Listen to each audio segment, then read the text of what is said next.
soulless, and I wanted to approach it like it was a new play. I was in Ireland this summer, and I went to see a play at a theater in Short Nameless. That's a world-famous theater that you learn about in history class. There are two, so I've not revealed anything yet. And they were doing a classic play, and it just sort of felt shallow and intimate to me. And I just thought, I mean, how do we get away from like all those sort of rules that we think, and then it becomes all about those rules? And I just wanted to kind of approach it with a sense of fun and a sense of reality, for the hope that if it was real and funny, it would be real funny eventually. So I talked to Howard early on about the play, and I just kept saying I wanted it to look like a Bulgarian wedding cake.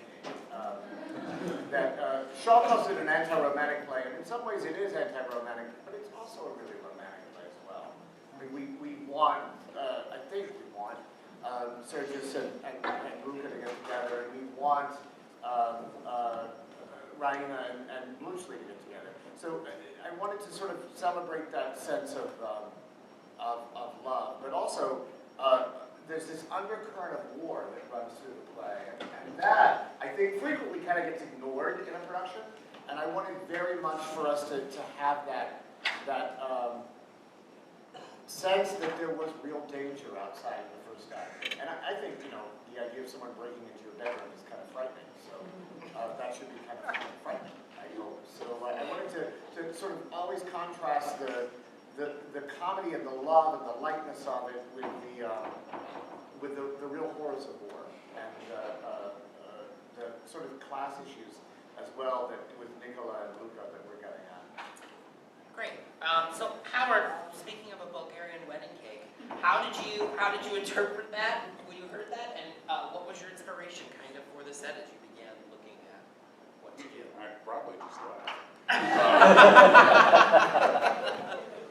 I went out and I started looking at a lot of Bulgarian painted eggs and Bulgarian lace and all the textiles that are over there, and that is essentially the source for most of this design. And that I would look at those and then reinterpret them to become architecture and bedrooms and things like that. For a while I was really caught up in lace, and I think that had to do with the wedding cake, you know. And then this man was like, oh yeah, let's do all this crazy architecture and detail. And I was like, yes. Great. Palmer, I want to talk to you as the sound designer. There seems to be a real journey of the soundscape in this play. You know, I think we go from kind of this idea of classic, that idea of what Preston was talking about, you know, those kind of productions that are real classic, and into obviously the end with Salt and Pepper, right? You know, this kind of hip hop idea. So how did you begin to like approach the music, or how did you approach the music for this production? I mean, with it being a historical drama, the first thing I wanted to gather is a lot of information and sound from the time period that it was placed in. And then just folk music in general from Bulgaria and the Balkans. They make reference to the Balkans. So, you know, there's a lot of shifting borders in that area, but the music, different kind of folk melodies are translated in between the different countries. So it was interesting seeing similarities between countries and then that of specifically Bulgaria. And there's so much. I mean, in America, like we know of a Bulgarian women's choir. I mean, at one time, at least, maybe you guys don't know that. But it's the really beautiful a cappella music. Sometimes they have instrumentals in the background. Also, they have a wealth of classical composers and romantic composers, people that have re-envisioned their folk melodies. So we had all of this information, and it being a period piece, it seems like, oh, well, that would be very simple to use music of the time period or use something that's very traditional. And from the even when I was interviewing actually with Justin, I said it seems like it would be interesting to take those melodies but see how to contemporize them and bring them to a modern, contemporary audience. And they were like, yes, that's what we need to do. And then after I interviewed with Romy immediately, like, yes, we need to do that more, yes. And so that actually led me to, some of the research had these little brass bands, and Preston was really drawn towards those and actually found a Bulgarian brass band and they're like all these kind of like really sexy guys in their 20s that are like shirtless playing all these brass instruments. And it's really interesting to watch the videos, but the music was so fun and lively, and that was very specifically a lot of folk melodies. And then that kind of just led me on my own sound research into contemporary DJ kind of remixes of things or groups that look to Balkan or Slavic melodies and make them their own. And so all the music in the show is actually contemporary groups. One group is based in Brooklyn, New York, like right by where I live, and plays every Tuesday night. I didn't even find that out until after I was out of town, so I hadn't seen them live yet. But the music then, within keeping to the heritage and then keeping it contemporary, we also wanted it to have some type of life responding to what we have seen and creating a liveliness in the transitional moments. And then Salt and Pepper. I mean, the last line in the play is so funny. It's like, what a man, and then there's supposed to be something else, it seems like. And actually, the cast first told Preston, I think he told me, like, they really want to do Salt and Pepper for Curtain Call. And I was like, oh, I really want to like play a trick on everyone and actually put it for our end of play cue, just for once. Like, tech goes on and we're a little tired and we get to the end of the play. And so it played and it kind of cut off, actually, Donovan's line. He goes, what a man, and then Salt and Pepper came right in. And we just died. We were like crying. And so we're like, actually, I think that could be a really interesting way to not make it quite the end of play, but like give a breath and then go into that. And kind of send us into a very fun marriage proposal dance party afterwards. Great. Chris, Oddly, I was listening to my Sirius XM radio, Willie's Roadhouse, the classic country station today, and they played What a Man, by the Lynn Anderson the Lynn song, Anderson and I version, thought, well, you know, maybe we'll just tomorrow alter. night it would be a completely We'll alter.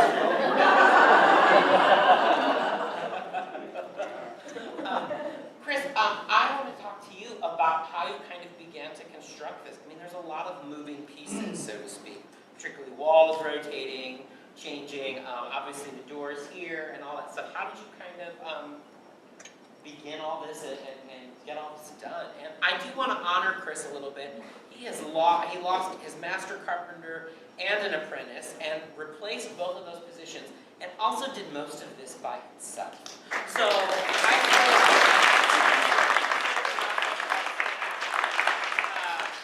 so tell us how you began to do that. Howard's a great designer that there's not a lot of questions to be asked.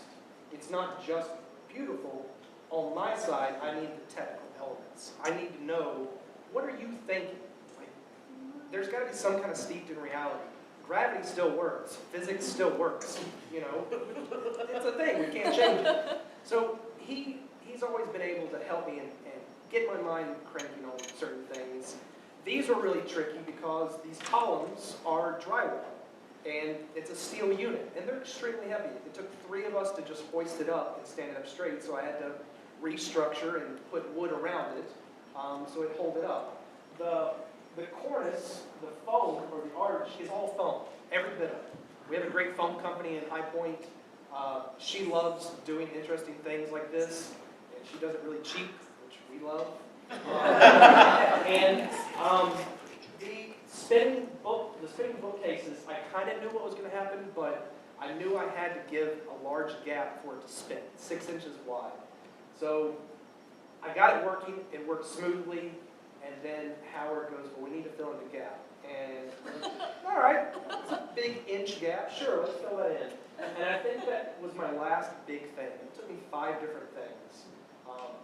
So a lot of the rigging upstage is actually simple puppetry rigging, where I worked in Atlanta at Atlanta Puppetry Center, and the TD there used to be in the Coast Guard, so he knew all the knots and rigging, and he taught me when I was very young, and I just pulled a bunch of those out of my playbook. I was like, we're just going to do this, and we're going to send it here, and oh, that doesn't work. Okay, well, let's try something else, and got everything going, and then the props master here, Eric Hart, brought this gigantic moose head. And then everything went downhill. I was like, everything on this side's all packed in real tight, and it was all good, and I had animal heads flying out, and the moose head was supposed to be significantly smaller. But I knew it wasn't going to happen, because moose heads are not small. There it comes out, and I just got the animal heads working, and my head just dropped. Okay? And then Eric and I talked, so it's not just me. There's a great production team here. We all bounce ideas off each other. And Eric helped me figure out, he was like, well, why don't you just put it up on a track? Well, oh yeah, that's a good idea. Okay. Now I gotta go to the shop and get a track. So a lot of it just kind of fell in place. Howard helped me out, but then a lot of it just was late at night. We're gonna try this. Oh, that didn't work. We're gonna try this. Oh, that worked. Okay, now I can go to bed. All right, great. So, Great, it was fun. It's a beautiful set. It's a great show. That's great. And I'd love to take you all back there so you can see the backstage, but only like 2 of you can fit at a time. There really is no backstage at Triad Stage. It's an incredibly small area. It's 15 feet from this proscenium. That's it. You got 5 more feet past that site, and that's it. Yeah. So So it's a wonder what these guys do, because that area is just like a closet. with an elevator. Yeah, a closet. Great. So I want to turn to the audience and see questions that you may have or things you'd like to ask Preston or the designers. Yes. My question's for Mr. Wayne. I was wondering what's the process as a director to take a classical piece and contemporize the comedy? That's a good question. In some ways, comedy is comedy, and there are things that have been funny throughout time. You can turn on, you can turn on a sitcom or watch a comic movie, and you'll see people doing Lotzie, those little bits, those comic bits that are called Lotzie. We can see those Lotzies that have been go back to Plowless, all the way back to whenever he wrote, which was a long time ago. I don't know when, because I felt theater history. A long time.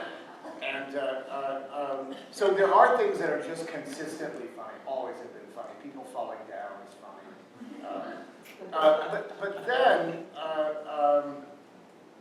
there's also there's a lot of jokes that aren't funny anymore because they are so very, very specific to 1894 when this play was first performed. And so you frequently try to figure out how you can find a life in it. There are times when you go, well, that's not going to be a joke, it's never going to be a joke. And I think that that you try to honor, this play has got very serious moments and very funny moments both. But you try to honor the fact that Shaw was, Michael Billington, the great theater critic from The Guardian in England, says that Shaw was a first-rate theatrical tart. And that he knew how to turn a trick like nobody's business. He could entertain an audience. And so I think that sometimes we get too serious about it, and we're like, well, this comedy is sort of very sophisticated. As opposed to being like, actually, no, it's kind of just dumb comedy. I love dumb comedy. I'm addicted to like the Police Academy movies. They're my favorite thing in the world. So looking at ways to do that. And also, I think with the actors, I really said, invest in the truth of it. Because if you invest in the truth of it, we'll believe it. And it will be funny because of the situation. There are things in here that you can't really make funny unless you are really, it's just truthful. I think, watching Sergis sort of have a breakdown in front of your eyes, that's, we're laughing at his pain. Yes. So I have a question. This white is not on the end show. Oh, no. The burgundy wall that you see behind you, we call that Triad Stage Black, is solid on this side and up at the top, but over on this side is just the column. Goes 16 feet up. So right where the little round oval is the top of our actual proscenium. Okay. And this whole wall is actually completely open. We fill it in for, we've done shows where it's diagonally from here. So we just fill it in. So you've got to be very quiet over there because there's only a 1/4 inch of wood to separate you and the whole audience. I also have a comment. I think the music was a fantastic leeway into modernizing the show. And I really appreciate this theater doing this because, what do we know about Bulgaria? I personally forgot it existed.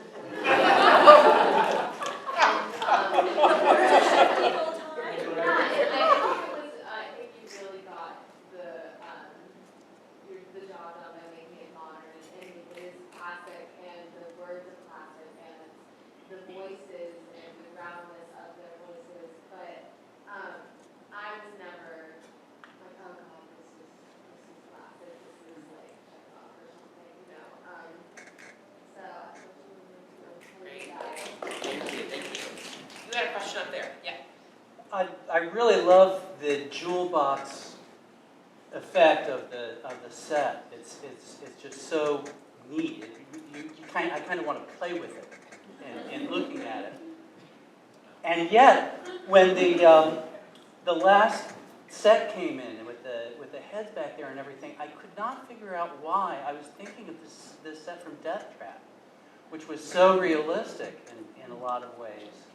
And I wish I could put my finger on why that made me think of it. But it's really neat. I mean, it's such an interesting combination of realism and theatrical convention. I've actually thought of the set of Death Trap in that moment too, and I think it is. It's that I sometimes I look at those animals and I'm like, there's a wall there, and then I look at there's not a wall there. You know, it is. I think it's a really playful way. Well, and it's Shaw, and if you've ever read Shaw, oh my God, he can go on for pages about stage direction, and there's 3 books over here, and there's a vanity over there, and it's got towels on it, and you're like, oh my God, I can't do all that. I want to design something. Yeah, I'd love to design something, but oh my, he's so very specific. And there was no way that we were going to get all of his demands on this stage. So that was one of the things that we had to work on early on was, okay, that's not useful, bye, see you. It's like the jokes, you have to just, some of the jokes aren't going to land.